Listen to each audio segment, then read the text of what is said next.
to the extent that it talks about stopping smuggling across our borders. But, Mr. President,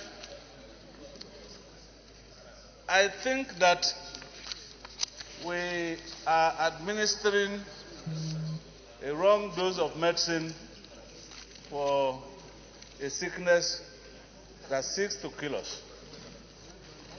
And, Mr. President, I think that when issues of this nature occur and smuggling is involved, closing our borders, certainly, to my mind, is a list of options. Mr. President, as I speak to you now, we have about 87 legitimate legal routes into Nigeria.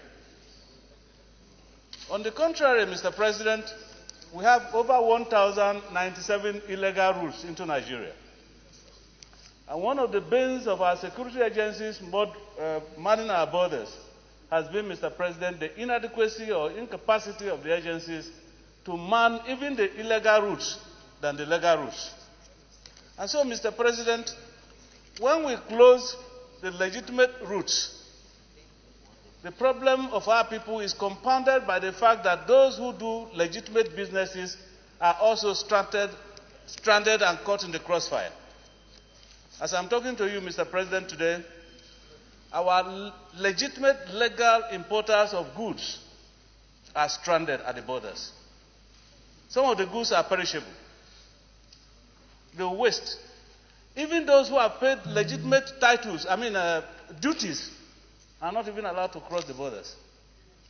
And, Mr. President, it may interest us to note that we are more of a consuming country than a manufacturing country. And so most of the goods items that we consume here are imported across our borders.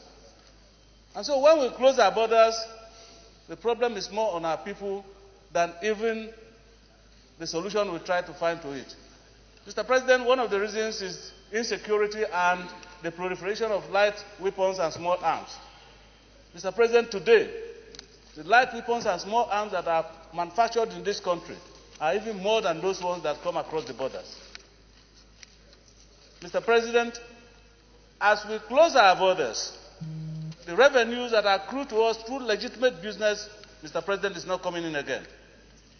It means, therefore, that activities at the borders will be stunted and stagnant for the period that our borders are closed. This affects certainly our economy and affects the revenue that are accrued to our country. Mr. President, like one of our contributors has said here, just a few meters outside the borders, you find Nigerians living across the border. The same thing happens across the Nigerian side too.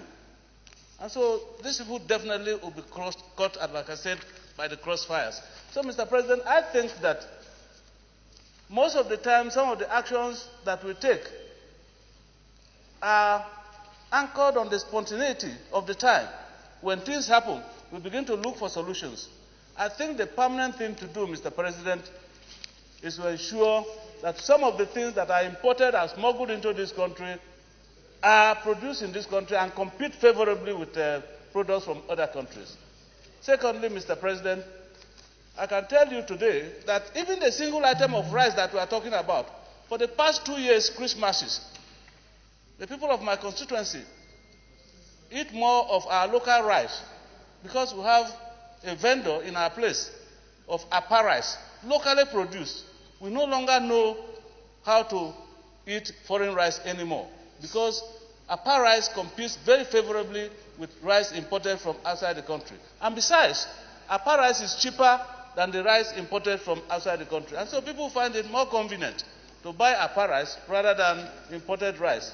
So, Mr. President, while we commend the President for making efforts to stamp out smuggling across the borders because smuggling is evil, we must address ourselves as a nation on the appropriate steps to take so that the preponderance of the negative effect against the positive effect of what we do does not fall more negatively on our people and consumers than the positive effects.